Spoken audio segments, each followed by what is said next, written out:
আসসালামু আলাইকুম। তোমাদের কি ভাষা? আমি এসেছি এখানে কাজ করতে, বুঝতে পারলে এখানে তো কাজ করছি, কি বলবো, এত ঝড় বইছে, এত হাওয়া বইছে।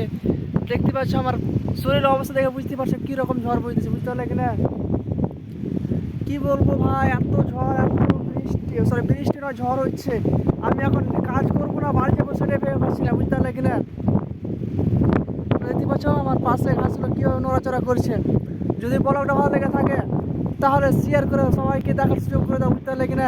গ্রামের আবহাওয়াটা আজকে অনেক সুন্দর লাগছে, একবার কী বলবো, হয়তো আমার ক্যামেরাটা ভালো হচ্ছে না, তাই জন্য তোমাদের ভিডিও সুন্দরভাবে যাচ্ছে না। তো যদি ভিডিওটা ভালো লেগে থাকে তাহলে ব্লগটা শেয়ার করবে, বুঝতে পারলে। এই ভিডিওটা শেয়ার করে সবাইকে দেখার সুযোগ করে দাও। কী বলবো ভাই, এত হাওয়া হচ্ছে, এত হাওয়া হচ্ছে, কত কত গাছ দেখতে